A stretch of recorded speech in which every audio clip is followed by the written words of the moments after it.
irú ọjọ́ yìí ọwọ́ náà lẹ́sìn tàà bá wu ẹ̀yìn wa àìmáyé èèyàn ó ní ọ̀bá padà mà lọ́dún yìí nínú mọ́sálásí báwọn èèyàn ṣe ń bọ́sálìkì àmà àwọn táwà náà wẹ̀ nílé ìwẹ̀kùn bí àfẹ́ lè sọ pé iye wọn rí àbítà bá lọ́wọ́ tá ń kọ́ sí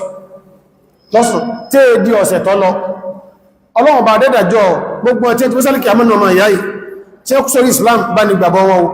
àwátọ́ sẹ́kù iná mẹ́jọ jẹ́ pé ìrègbè ńlá ma fàsìkò wá sí o àsìkò láwá bọ́ sí àsìkò kẹni ó tóbi pípọ̀ tó fi jẹ́ pé ọba dẹ́dà ó fi búra gẹ́gẹ́ bí Abdullah ibn Abbas olùtukúra ní àgbà nínú ọmọ kí Ànábì sallallahu alaihi wasallama tó ń sọ Ọlọ́run bá ṣàdúwà fún ó nígbà tọ́lọ́run bá ń sọ wípé wal fajr Ọlọ́run ni mo fi àfẹ̀mọ́jú búra wa layalin ashr mo sì fi àwọn ọjọ́ mẹ́wàá ni mo fi búra ọlọ́jọ́ mẹ́wàá ni o náà ni láti wọ́n Dhul-Hijjah tọ́jú oṣù ojú ọ̀run láti wọ́n rẹ̀ tí èdì tẹ́ẹ̀nì náà lọ́jọ́ tí a lọ Eid tí a máa para iléyá yẹn ọba dẹ́dà ní ọjọ́ mẹ́wàá ìmú fi búra àwọn mìíràn wá ní ìfi nǹkan kan búra kèé nítumọ̀ tí ó bá jẹ́ pé nǹkan yẹn tóbi ó sì jẹ́ nǹkan tí ó ṣe é fojú rẹ̀ náà ìlọ́fà táà gbọ́dọ̀ fi nǹkan mí ìbúra àfi ọba dẹ́dà nítorí pé ń tàn pè ní ìbúra o náà ni tàùkídù hukumin kíyàn kẹpámọ̀ nǹkan kankan bí zikiri mu'azzomin èyàn wọ́n fẹ́ kẹpámọ̀ nǹkan kọ̀ wáyé tẹ́yàn bá ń sọ èyàn wá bá sọ nǹkan tó mọ̀ wípé tó ń bá ti gbọ́ nǹkan yìí bó ṣe tóbi lẹ́mì ìwọ̀n yóò tóbi lẹ́mì ti ẹ̀ náà ó ló ń fi ògùn búra ó ti gbà pé ògùn lè paun ògùn lè sọ̀ndolówó ògùn tó wọ́n bá sọ́rọ̀ àwọn olèfẹ̀jẹ̀ ohun rẹ̀ yọ́ wà ló ń fi búra gbogbo tí èmọ́ fi búra láyé in tó bá tóbi lẹ́mì èèyàn ọba dẹ́dà wá ní agbára ìfin tó bá wù búra òun náà lọ́dá kìí ṣe pé tí tóbi lọ́dọ̀ ti ẹ̀ bí ọ̀jẹ́ èmọ́ rẹ̀ tó ọba dẹ́dà fi sára nǹkan yẹn ọjọ́ mẹ́wàá wáyé ọba dẹ́dà fi búra ó tún ọjọ́ yìí náà ní iyì ní ẹ̀yẹ ọjọ́ wo ọjọ́ pé tí wọ́n bá bí àwa mùsùlùmí lẹ́nìí in tí ó máa sọ ní wípé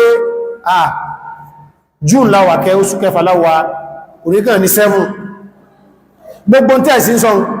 wọn ò fi bá wa lò sánmà ẹ̀yin lẹ kírètì ẹ̀ lórílẹ̀ tẹ́ fi ń sanwó oṣù fúra yín òní lọ́dọ̀ Ọlọ́run ní sánmà ọjọ́ kìíní ni tó wá jẹ́ tó oṣù kejìlá láwà yìí jàmáà ayé kẹ́kọ̀ọ́ òbú wọn o ní North Korea bí April bí June 14 iná máa fi ka 1 tí wọn lọ́dọ̀ wọn ìní ẹsẹ̀ bẹ̀rẹ̀ ọdún wọ́n sì fi ń sanwó oṣù fúnra wọn wọ́n ṣe ogun tí ń jọ ń dẹ́wò ṣùgbọ́n lóṣù tọ́lọ́run ọba tó fún wa tamaka òní ni 1 oṣù kejìlá ọdún tó di ẹgbẹ̀rún ọdún kan àti ọgọ́rùn ọdún mẹ́rin àti márùn àtogójì tó ń ṣe Ọlọ́run fi Mẹ́kà lẹ́wà sí Mẹ́dínà ìdákan yọkú ọmọ tàbá fẹ́ fi sọ pé tánàbí ti kúrò láyé ákàyọ tẹ́nì kú mẹ́ tẹ́nì tó ló Mẹ́dínà náà ìláyọkú mẹ́ ó di 1435 years báyìí tó ń ṣe Ọlọ́run kú láyé salawatu rabbi wa salamuhu alayhi ọjọ́ ìyọ́lọ́ wọn fi ń búra láti bá sí ojú wa síbẹ̀ pé mo fi nǹkan pọ́pọ̀ pamọ́ sínú ọjọ́ yìí àwa mọ́ tọ́lọ̀ fi pamọ́ bẹ̀ ẹjẹ́ á lọ sínú hadithi Abdullah ibn Abbas mọ́mù kọ́nà ẹgbà wá rahimahullah ta'ala ó ṣe rọ́wọ́ pẹ̀lú sàhábà jọ kan ó ní ma min ayyamin al-amalu sallu fihinna ahabbu ila Allah min hadhihi al-ayyam ọjọ́ kan àwọn ọjọ́ kan wà rí láyé kéèyàn wá máa sisi olóore ń bẹ̀ kọ́ wá wu ọba dẹ́dà ju àwọn ọjọ́ mẹ́wàá ìlọ kó ogun ẹ̀nú ọjọ́ mẹ́wàá àníbí wọ́n sọ fún wípé láti wọ́n Dhul-Hijjah wọ́n rí oṣù ní Saudiya ní àná wọ́n sì kéde nígbà tó jẹ́ pé oṣù yẹn òun ni wọ́n fi ṣe hajj oṣù ni wọ́n fi ṣe hajji asọ̀kún ti rósù wọ́n wà fi bá ní kàkúlétì yawmu Arafa fine tó ẹgbọ́dọ̀ wọ́n bí kèèsì mẹ́sàn àtàfẹ́ sàlàyé náà wọ́n ọba rí oṣù ní ànáhùn 30 làwà ìbàmọ́ àkà lónìí tá a bá ń ka 30 lónìí kò change ọjọ́ wa kò change kí ni o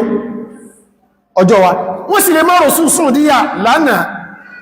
tí ó ní ìbàjẹ́ 30 Dhul-Qa'dah àwọn sì lè rọ́sù tó ní ọjẹ́ 1 títí wa tí ó wà jẹ́ pẹ́jọ́ tá lọ ìdí yóò jẹ̀jú Àrafà kọ̀mínà kẹ́kọ́ ní ìsìlámù tọrẹ tó ṣe bẹ́ẹ̀ náà lọ́jà wọn kan wà lóru lèsì ọ́nkẹ́ ti kí júmọ́ àtẹ́ parí pípẹ́ tipẹ́ tẹ́gbẹ́ta bá kí ẹ ní ìsẹ̀ pé a júmọ́ àbó àázẹ̀ ń lọ ṣáì ní ìsìn ní kọ̀dàrú ṣùgbọ́n èyí nǹkan ni ọkàn àti àfẹ́sàlàyé ṣùgbọ́n nígbà tí mo ti ń fi ọ̀rọ̀ yẹn kún ọ̀rọ̀ mo gbọ́dọ̀ kílẹ̀ kankan bẹ̀ torí tí Ramadan bá dé tí a bá rọ́sùn díyà kìí ṣe ìláàfí máa dáwà láìláàrin ara wa sàtìdọ́sù oṣù ọ̀dọ̀ wa láàfí gba àwẹ̀ a sì fi tẹ̀lé ẹn tọ́jú lórí wa tó jẹ́ sultan èyàn dúlẹ́gbẹ̀ kan oṣù tí wá rí àti wá mọ̀ wípé àti wà wọ́n báyìí ó sì rí oṣù tí a náà tó wá sí rédí oṣù wa asátùpá ti wà wọ́n báyìí àti wá kó sínú ọjọ́ yìí Ànábì ní àwọn ọjọ́ yìí méjì ní ká mú o méjì ní sẹ́tà sí sọ́rọ̀ ọ̀bàdẹ́dà ọ̀ranyàn àti àṣegbọ́rẹ́ gbogbo ọ̀ranyàn tẹ́yàn kí lásìkò yìí in tí Ọlọ́run bó fún yàn bẹ́ kèé serú ẹ̀ láàgbà tí àwọn tó ti bọ́ kú ònújọ́ mẹ́wàá yìí tàbí ká tó díjọ́ mẹ́wàá yìí tó bọ́ wá jẹ́ isi olóore ńkọ́ wọ́n ní èèmà náà tún ni ẹmbà yàn mẹ́fílà lásìkò yìí in tọ́lọ́run fún tí ó dọ̀bù fún kò lè rí gbà lásìkò mí o ẹ ń ṣe sàárà lásìkò yìí ìtọ́lọ́wọ́ fún tí ọ̀rọ̀ fún kò lè gbà lásìkò mí o ẹ ń dàbí pọ̀ lásìkò yìí ẹni tí ń tìlàwọ́ Kùránì lásìkò yìí ẹ ń ṣe díkìrù lásìkò yìí àwọn sọ̀hábà wà nírí Ànábì sọ́sọ́lám àntẹ́lẹ́ọ ó ti sọ àwọn ọ̀rọ̀ kan fún wa àìmẹ́yẹ nǹkan lọ́sọ́ ń pa shahid ẹn tí a bá pa nítorí Ọlọ́run sójú ogun Ọlọ́run o ní yóò lọ lábáyì kódà nínú ẹgbà mi ẹni a bá pa sójú ogun Ọlọ́run gbogbo àtàbáwàlì Jánnà wọ́n máa fún àníyàwó méjì extra gbogbo màlìjẹ̀nnà ni ó ní méjì ẹlòmí wà lè níjù bẹ́ẹ̀ lọ ṣùgbọ́n kò sẹ́ntí ò ní bá méjì àwọn ṣùwàdáwì tí ẹ pàṣẹ wọn lọ́yìn 72 wọ́n fa wọn 17 tí wọ́n tó fi lé sí 2 tí wọ́n fún gbogbo àwọn ẹ̀kú ẹmẹ́rẹ̀wẹ̀ mọ́ Ọlọ́run ẹn kó sójú ọgbọ̀n lọ́wọ́ báyìí àwọn sàhábà mẹ́ pé èèmọ̀ lọ́rọ̀ rẹ̀ kọ́dọ̀ sí Ọlọ́run àṣẹ̀hídù ẹn tí wọ́n bá pa nítorí Ọlọ́run wọ́n pa sójú ọgbọ̀n Ọlọ́run gbogbo méjèmú pé kèése ń tàn dálùrú kèése ń tẹ́ ń fi ìbò tàwọn èèyàn tàbí nǹkan mìí tàwọn èèyàn ẹjá fọ́pọ̀ ẹjá dàrú no jihadi tòótọ́ tó jẹ́ pàtí mọ́ ń pariwo rẹ̀ àti méjèmú rẹ̀ ó wá pààyàn bẹ́ kèése tí ẹkàn fi ẹ̀jẹ̀ ọ̀dọ́ tí ẹkàn wé sí ẹ̀dánù nǹkan o gbogbo méjèmú wá pé ó ń ṣe Ọlọ́run ni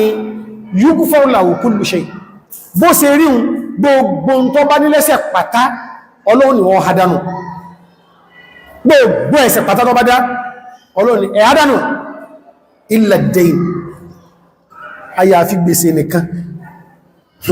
gbèsè nìkan lọ́lọ́run ni wọ́n fi léyìn olẹ́ ẹ̀sì máa sáwá ẹn tí ó ṣe dára yọ́ jẹ gbèsè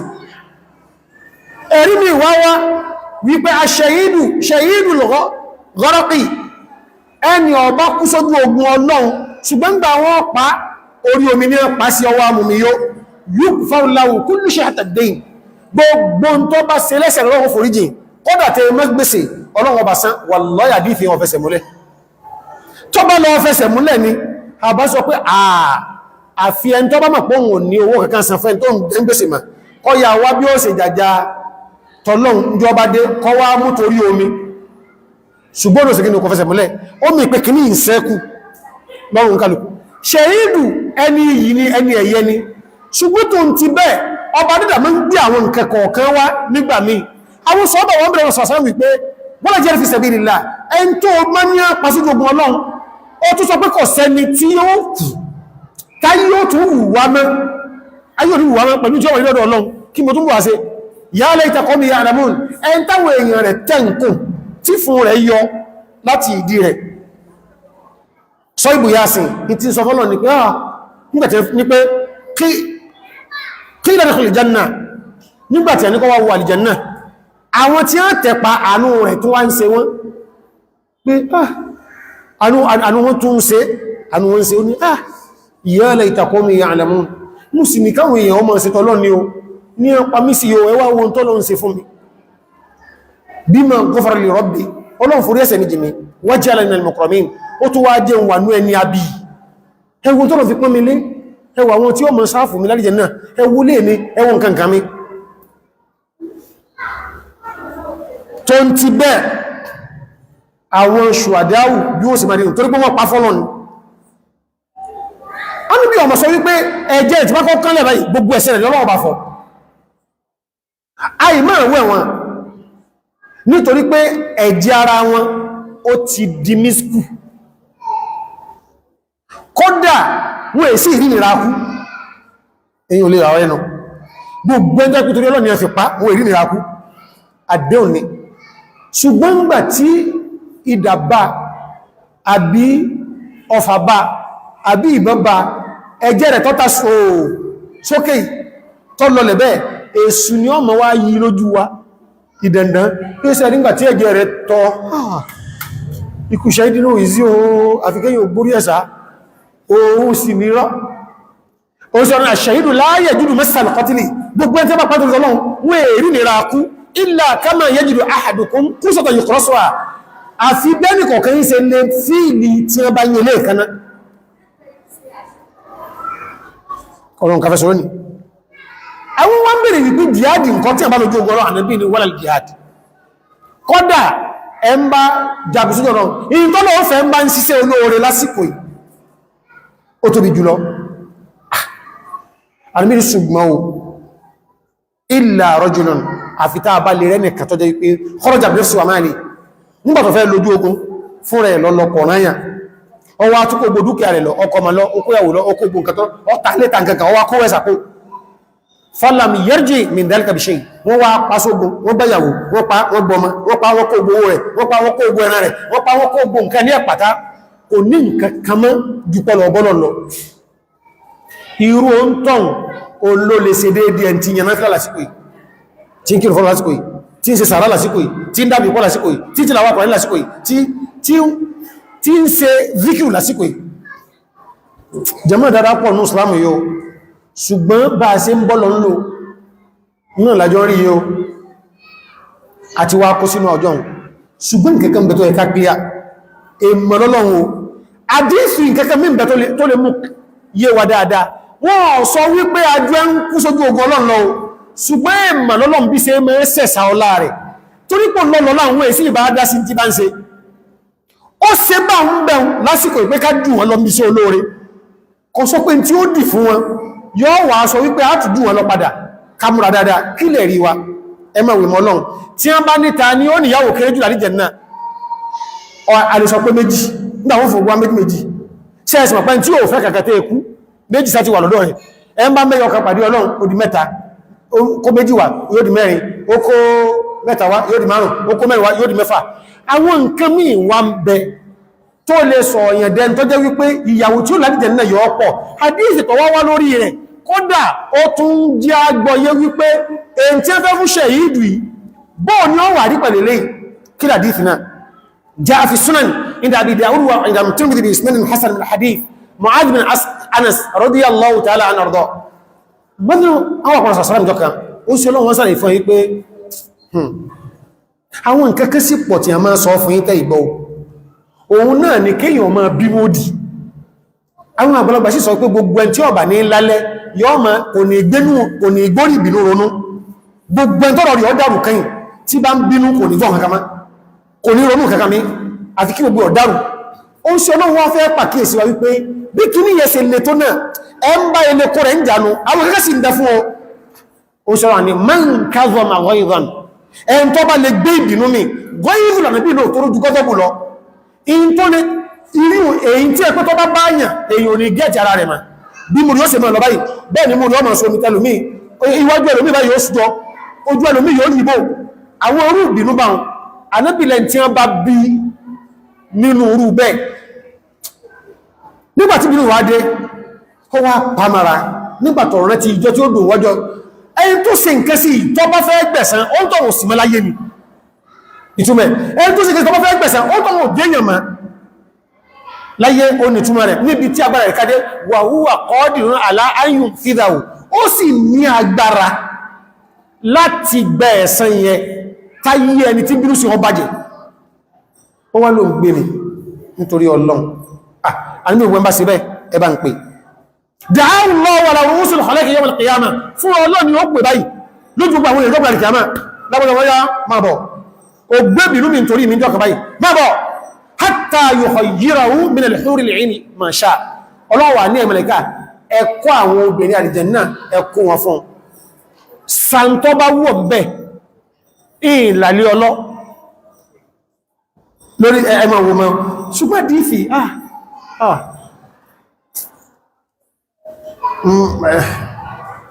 la hawla billah ọba dẹ́dà yóò ní ìmọ̀lẹ̀ká àwọn obìnrin wọn wọ́n kò fún jọ́nà náà gbogbo obìnrin àlìjẹ́nnà só ni wọ́n kò fún àtẹ́yìn tí àwọn ànàbí fẹ́ mú àti ẹgbọ́ wọn sàbẹ́un àti ogbó kílógọ́ rẹ̀ sáàmà sàn tó bá wọ́ ọmọ mẹ́jọ yíwa wípé ara ọlá Ọlọ́run tí máa ṣe ẹwọ ṣẹ̀yìnbù wọ́n ti fún 72 wọ́n fà 222 ẹn wá gbébìnú mi ẹwọ̀n tí wọ́n ní wọ́n kò wá ìgbébìnú mi yẹ kí ní ó ṣẹlẹ̀ lè lórí bóò ló ṣe gbé mi bóò ló ṣe rí lẹ́mi rẹ̀ tó ṣe torí àwọn èèyàn náà bẹ́nú ẹ̀ àbítọ́rọ̀ nìkan kí ní yẹ nìkan kò lè wọ́n lọ́lọ́ wọn ìwà mọ́ ń dúra lọ a jẹ́ wípé déédéé tí ń bẹ́nú mọ́ Ọlọ́run kó fẹ́ fún kún tí ìyẹ ládìjẹ náà òní wọ́n wà kó wá wọ́n lè kó bí 30 wà múnú wọn o ìgbé ìgbé ìtọ́lọ̀ ń fẹ́ ó múnẹ̀ ní ó mú lọ́sáwò ẹ̀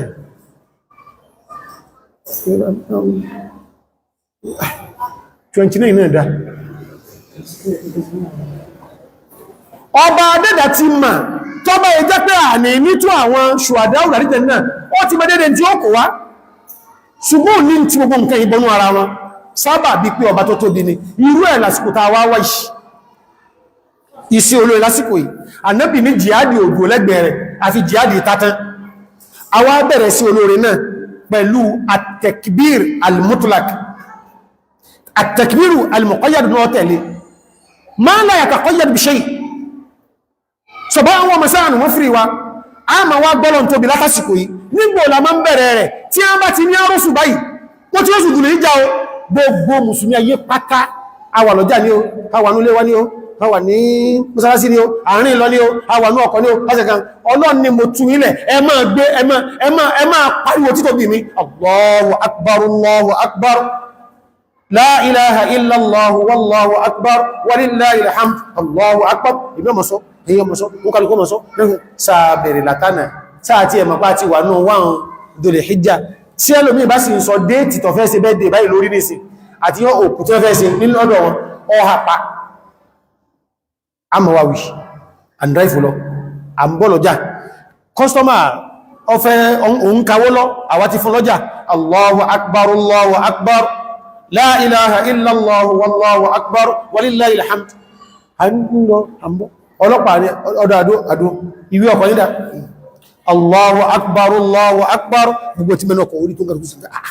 la ilaha illallah wallahu akbar walillahil hamd ọgbẹ́ fáìlì wá sẹ́kítìrì ní gbogbo lẹ́yìn à ń yẹ̀wọ̀n tí Allahu akbar Allahu akbar la ilaha illallah Allahu jàmáà tó bá jẹ́ islamu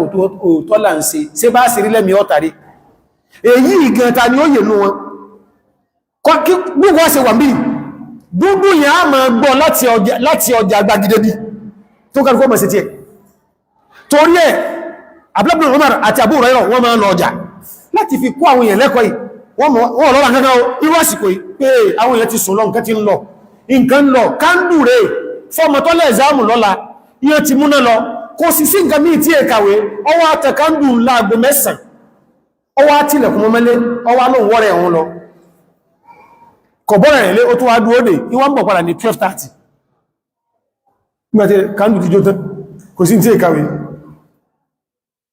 bí èyí ṣe ń lò lọ ní rútáìmọ̀ náà àwa ń bọ̀ gbogbo ń tàà wọ́n wíṣ kọ̀ wà sí tọ́lọ́wà ọba adẹ́dà kéré ní dáadáa tí a bá sáti ń ṣe nítorí rẹ̀ àwa bẹ̀rẹ̀ gbónà Allahu Akbar ní gbogbo àsìkò láti ìgbàwo láti ìgbà tí wọ́n ti sọ pé ti rósù yóò wà di méjì àtúfì kẹkùn èwọ́ láti kún elmuqayyad èyí tí ó máa jẹ́yìn ìrun tàbá ti ń sálámà inú àwà ní tí ìbẹ̀rẹ̀ lónìí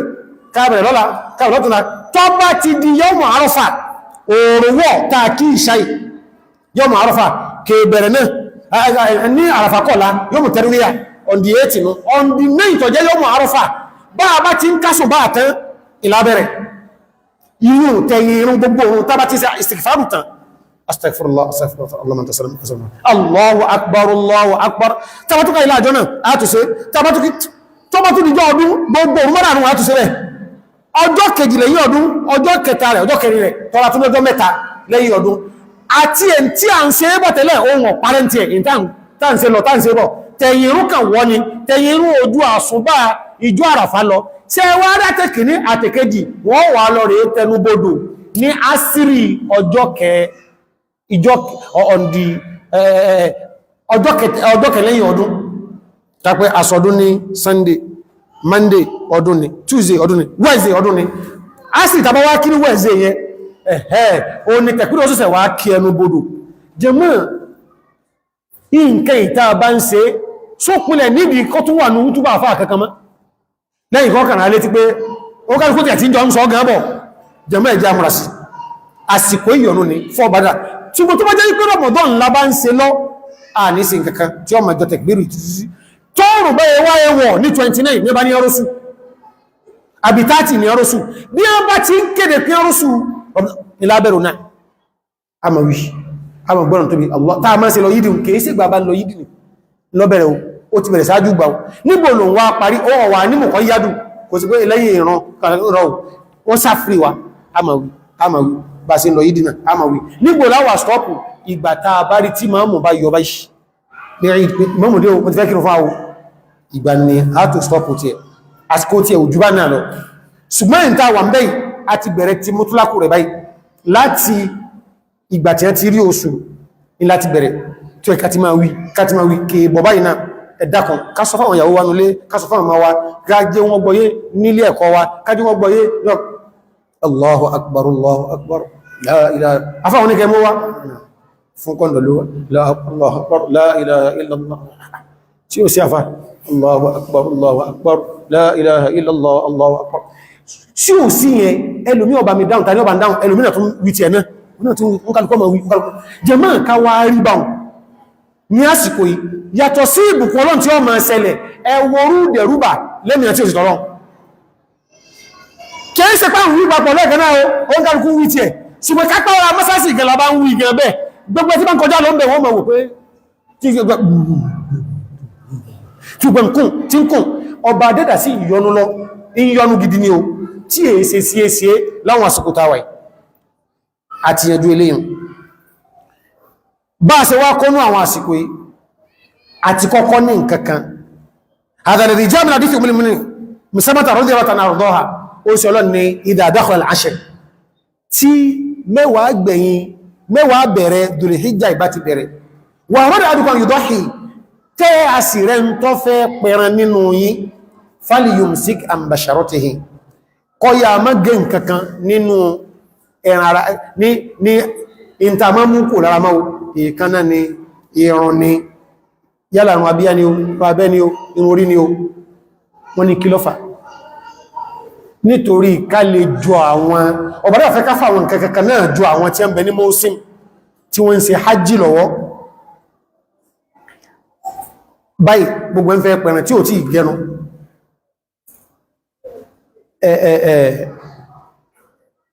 kó ṣe sùúrù dìgbà tó bá pẹ̀rẹ̀ ìtàn tí è tí gẹ kaná kó ṣe sùúrù ẹni tí ó bẹ́ mi náà gẹrun àárọ̀ yìí ni mo fẹ́ pín àlànà pé wọ́n máa bọ̀ láàrọ̀ bí ẹ ṣe rúsùn bá sì gbé lọ ìdìnà ẹwà máa wè mọ́ Ọlọ́run gbogbo tó bá jẹ́ pé torí ìtọ́lọ́run in ló fi pa béèyàn ṣe rí dà béèyàn ṣe rí gangan torí ìtọ́lọ́run in lọ pa nǹkan dà kò sí tí máa wọ Ọlọ́run tó Ànábì ni wala khulufu fami sa'im ẹwọ òórùn ti bóòdè lẹ́nu aláwẹ̀ àwọn èèyàn ṣe bí òórùn àìjẹun ni nǹkan òórùn yẹn ìgbà tó wá ti rí pé agbẹ̀dú wá bá ti ṣòfò gáàsì tí ó mọ̀ wá láti bẹ̀ ìní ń gbẹ inú jáde Ànábì ní Ọlọ́run nífẹ̀ẹ́ òórùn yẹn ju tùràrí mísìkù lọ kásẹ̀ níwọ̀n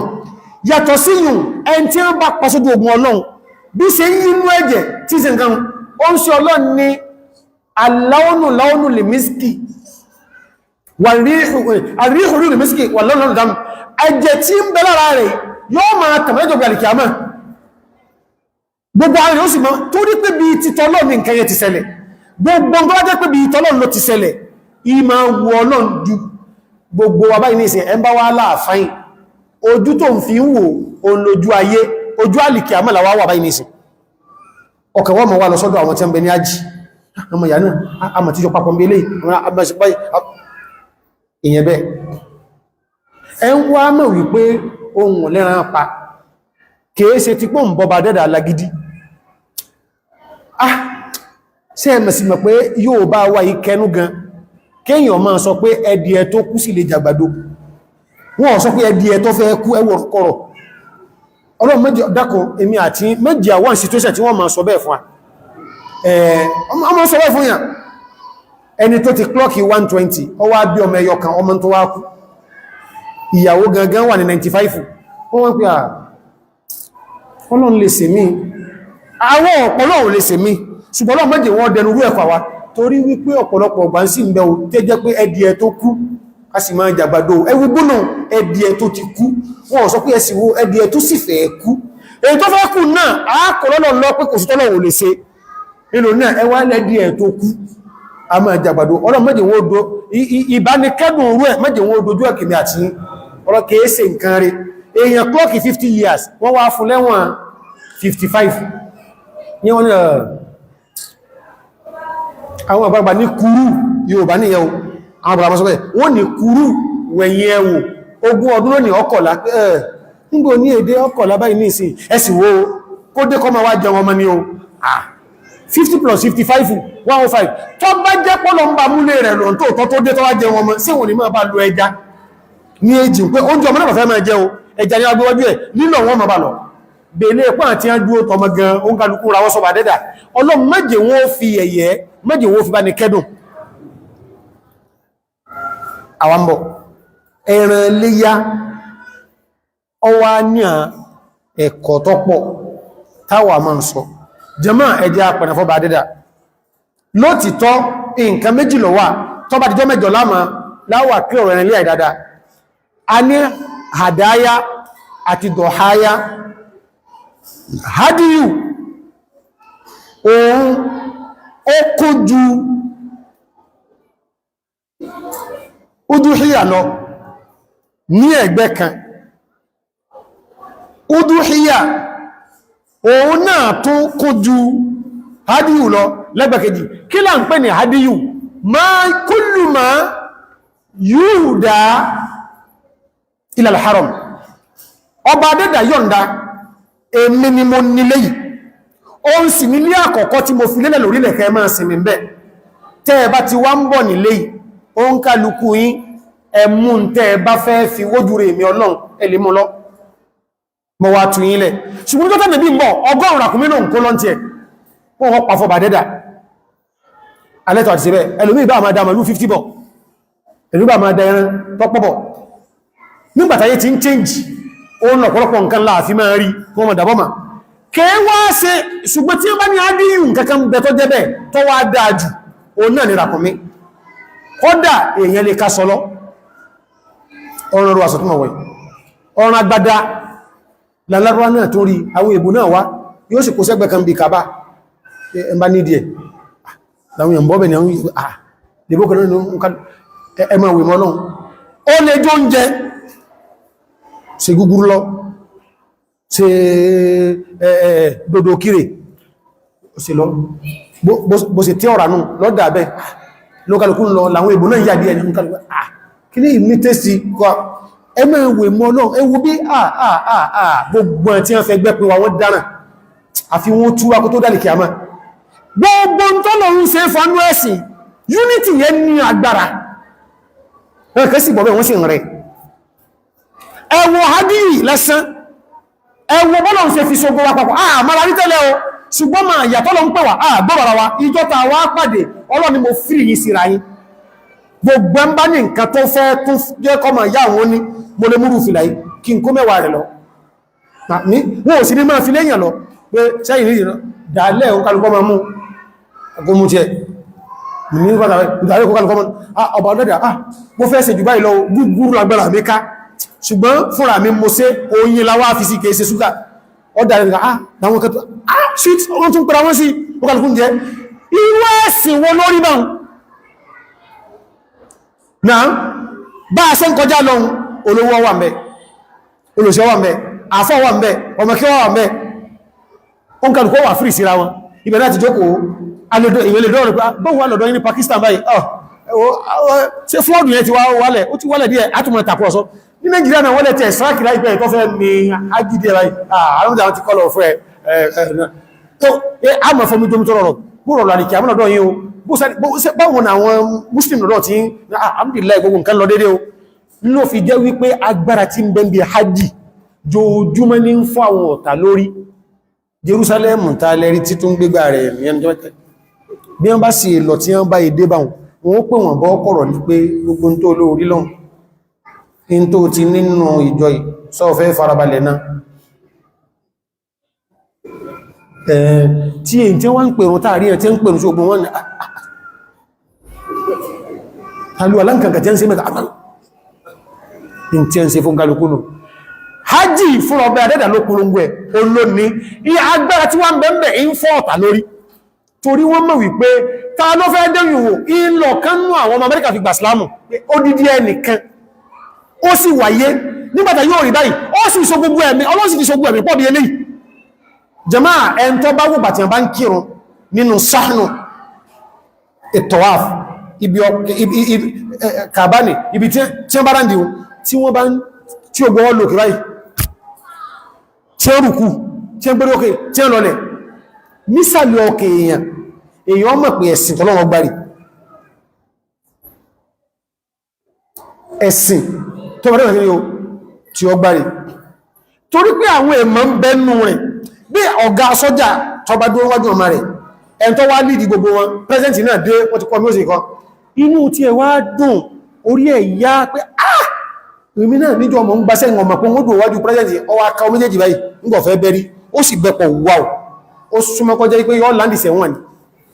Ọlọ́run ló ṣe bẹ́ẹ̀ èmi lẹ́ẹ̀mà lo méjèèjì yìí fún ẹ̀sìn mi ni ó sì máa jẹ́ ṣùgbọ́n ìtẹ́yìn ọyọ̀nú sí ẹyọkan lẹ́ẹ̀mà sí òun náà lọ́rọ̀ báwọn níjọ́ta òsìsì ń bẹ́ ta àmà alákúnlé gbogbo àwọn ìmọ̀ tó lọ́wọ́ akọ́ bẹ́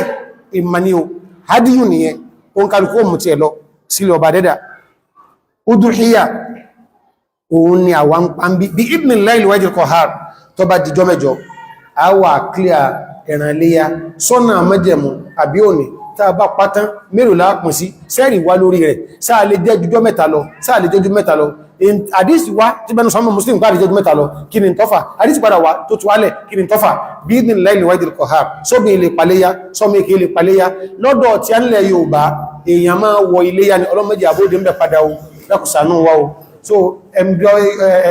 tí bàbá ti rẹ̀ bá ti kú so ń lọ wọléyá nígbà tó àǹsọpọ̀ lọ rẹ̀ náà sí dádì yìí ti kú ni gbogbo ilé ni onídádì kí lọ fẹ́ pẹ̀rẹ̀ sí gbogbo ẹ̀ láàkíyà dọ́wọ́n tí ó ti kọ́lé bàbá ẹlẹ́ran iléyá sẹ́mì ọ̀wà lówó lọ́ni bọ̀ tí lè mẹ́lẹ́ tàjọ ń gbé lọ́yìn nígbọ́n bá sọ wípé ká kó lọ lé wa ọpẹ̀rẹ̀ sálàjì ni ọ tí ó ti lọ Mákà àwàléléyàn Ọlọ́run sí ajẹ́jẹ́ ò já gbọ́ ọyé lọ́nà tó gbà yọ̀nú sí wa nígbàgbà lìkíámà wọ́lọ́dà ní kẹsì rẹ̀ àwábíọ̀ àjọ ń wọ iléyà náà wájú báyìí ni gbogbo ẹn tí ó fẹ́ kún sí ọmọ mẹ́jà sí mẹ́ o gbogbo ẹni tí ó ṣe nù nira ọmọ mẹ́jà sí mẹ́ o àwọn kan bẹ nínú àdánwò tí ó ṣe sọ́ọ̀ta tó yẹ pé téèyàn bá sọ fẹ́ lómi kìí sí pọ́ntọ̀ lè mú kú ọmọ o in tí ó kọ̀kọ́ wá sọ́pọ̀ lẹ̀ ní wípé ìsásù ìdẹ́wà gọ́ àkọ́kọ́ kí mo lè ṣe ní ilé ebi tí mo tó gbọ́ náà nìsí kí ni ọba débẹ̀ tí sì ní ìyànlá ju oyún tó bìnrin nílọ ọlọ́run dọ́jàre bá ní bú tútù bẹ́ àdánwò tí máa ń múyàn téèyàn ó fi pàdé lọ́jọ́ gbàdì kìámà pẹ̀lú okùn dòrò lọ pẹ̀lú okùn kànga lọ pẹ̀lú bẹ́ẹ̀tì ẹ̀rẹ́ lọ pẹ̀lú táì lọ́wọ́ wọ́n ní kí ló dé náà ń tẹ́ para ìlàyé nù ọlọ́run dákun mọ́jọ́ wà ń bẹ́ o ọlọ́run wọ́n ló ní ìfọ̀kànbalẹ̀ sí ìfẹ́ ní kankan àfẹ́ tí bá ń kíràn alladhina amanu wa tatma'innu qulubuhum wallahi summa billahi la ilaha illa gbogbo tí ìbá kíràn ọkàn wọn ọbalẹ̀ gbogbo orúkọ torí ọwà láyé ẹn tí è kíràn ọkàn rẹ̀ ọbalẹ̀ o fún ọba dẹ́dà lọ́sọ́ olóṣìdáwa lọ́mọ́wà mọ́lọ́njọ́ mọ́ yíò ápò náà kírùnkírùn torí pọ́kàn wa tó balẹ̀ iná ló jẹ́ a máa yọ̀ pé a fẹ́ kọ́lé ọkàn wa ló balẹ̀ ló jẹ́ a máa yọ̀ pé a fẹ́ ẹran léyá ọkàn wa ló balẹ̀ ló jẹ́ a máa yọ̀ pé a fẹ́ mari ló jẹ́ àgbá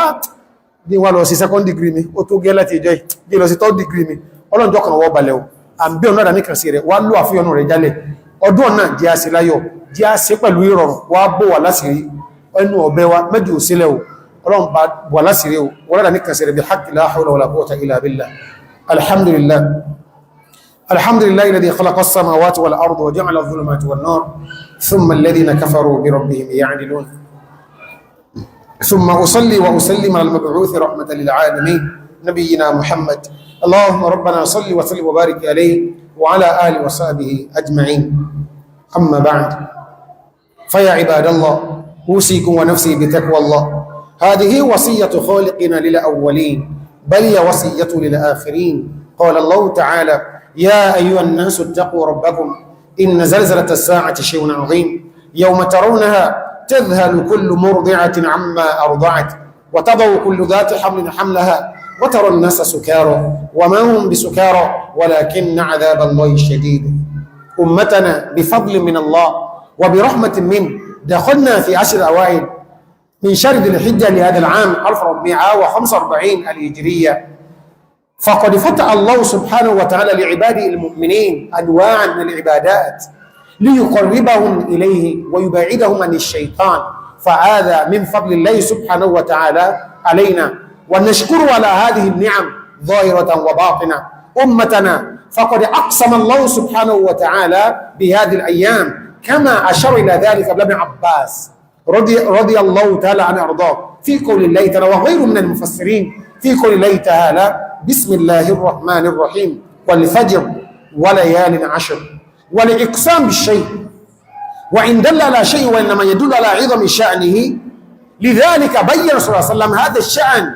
لصحابته وهذا الذي جاء من حديث ابن عباس رضي الله تعالى عنهما أن رسول الله صلى الله عليه وسلم قال ما من أيام العمل الصالح فيهن أحب إلى الله من هذه الأيام العشر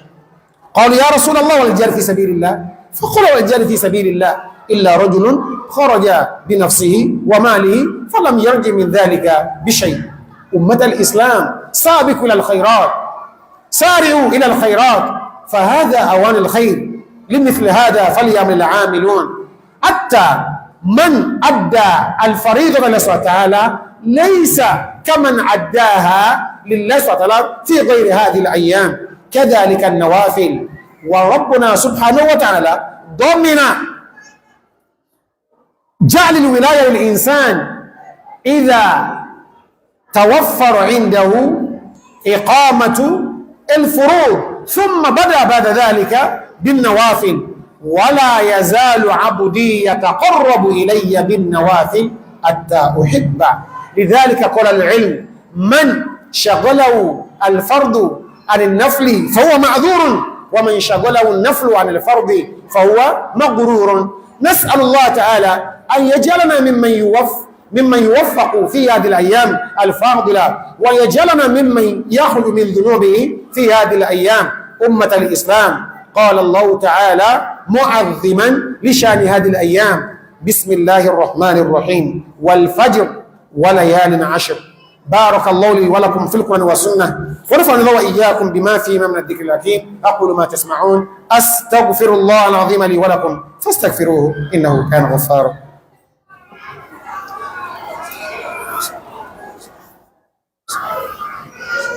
الحمد لله وكفى، وصلاة الله وسلام على عباده الذين اصطفى. أمة الإسلام، اتقوا ربكم في السر والعلن. قال الله تعالى: يا أيها الذين آمنوا اتقوا الله ولتنظر نفس ما قدمت لغد واتقوا الله إن الله خبير بما تعملون. أمة الإسلام، دخلنا في أشهر الأوائل كما بينا لكم سابقا، وهذه الأيام لها عبادات متعددة، ومن تلكم العبادات أمة الإسلام التكبير المطلق والتكبير المقيد. فإن التكبير المطلق قد بدأ بعد رؤية هلال شهر ذي الحجة، ويمتد وقته إلى عصر آخر أيام التشريق، وهذا لم يتقيد بأي وقت، لا مساء ولا صباحا، بل أطلق الله سبحانه وتعالى لنا على لسان رسوله صلى الله عليه وسلم: فنكبر الله في أسواقنا، في بيوتنا، في مساجدنا، في طرقنا، الله أكبر الله أكبر، لا إله إلا الله، الله أكبر ولله الحمد، إلى ما تيسر لنا، وهكذا وهكذا حتى يأتينا التكبير المقيد. وهذا يبتدئ من صلاة فجر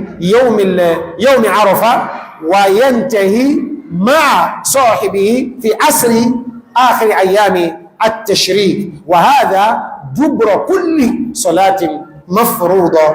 بعد أن نأتينا بالاستغفار، ثم نأتي بهذا التكبير المقيد. أمة الإسلام، لو كان هذا في أواخر رمضان فإننا نبدأ بالتكبير المطلق فقط، ليس له مقيد، وهذا يبدأ من رؤية هلال شوال إلى أن يخرج الإمام للصلاة يوم العيد، وهذا في عيد الفطر. أما في عيد الأضحى فالآن قد بدأنا مع رؤية هلال ذي الحجة، وكذلك مقيده يبدأ من فجر يوم عرفة، وكلاهما ينتهيان في عصر آخر أيام التشريق. أمة الإسلام، استحث الرسول صلى الله عليه وسلم كذلك على أن نضحي لله سبحانه وتعالى، والهدايا والأضاحي بينهما توافق تباين. أمة الإسلام، فإن الهدايا هي كل ما يهدى إلى الحرم من بهيمة الأنعام أو من الملابس أو من الأطعمة، فربنا سبحانه وتعالى فتح هذا الباب لعباد المؤمنين. لماذا؟ ليتقربوا منه. أما الأضحية فنتكلم عليها في الخطبة القادمة إن كان في العمر بقية. أما الرسول صلوات ربي وسلام عليه لما أراد أن يهدي للحرم إنما أهدى البدن، لذلك قال العلم: أفضل الهدايا البدن تأسيا برسول الله صلى الله عليه وسلم. أمة الإسلام، واعلموا أن الذبح لله سبحانه وتعالى ليس لهذه الأمة فقط، بل لجميع الأمم السالفة. كيف لا؟ قال الله تعالى: ولكل أمة جعلنا منسكا ليذكروا اسم الله على ما رزقهم من بهيمة الأنعام فإلهكم إله واحد فله أسلموا وبشر المخبتين. نسأل الله الذي لا إله إلا هو أن يجعلنا وإياكم ممن يستمعون القول فيتبعون أحسنه. اللهم ربنا أعز الإسلام والمسلمين، اللهم ربنا أعز الإسلام والمسلمين، اللهم ربنا أعز الإسلام والمسلمين ودمر أعداءك أعداء الدين. اللهم ربنا وحد صفوف المسلمين ودم شتات المسلمين، وردنا يا ربنا إليك ردا جميلا. اللهم ربنا تب علينا، اللهم ربنا تب علينا وتب على التائبين. اللهم وفق إخوان الحجيج في بيتك المحرم، اللهم ربنا وفقهم لحج مبرور وسعي مشكور وذنب مغفور وعمل متقبل يا أرحم الراحمين. وقد جاء من رسولك أن الحج المبرور ليس له جزاء إلا الجنة، وهذا من حديث أبي هريرة. اللهم اكتب لهم على الجنان الفردوس. اللهم ربنا ردهم إلينا ردا جميلا سالمين غالمين يا ارحم الراحمين. اللهم وفقنا لما تحب وترضى. اللهم ربنا عملنا بما انت اهله ولا تعملنا بما نحن اهله فانت اهل التقوى واهل المغفره. اللهم ربنا وفقنا في جميع امورنا. اللهم ربنا وفقنا في جميع امورنا وبيض وجوهنا يوم تبيض وجوه اوليائك ولا تسود وجوهنا يوم تسود وجوه اعدائك يا اجود الاجودين. أمتنا واعلموا أن ربكم سبحانه وتعالى أمركم بأمر بدأ فيه بنفسه وثنى بملائكته وثلث بكم. قال الله سبحانه وتعالى إن الله ملائكته يصلون على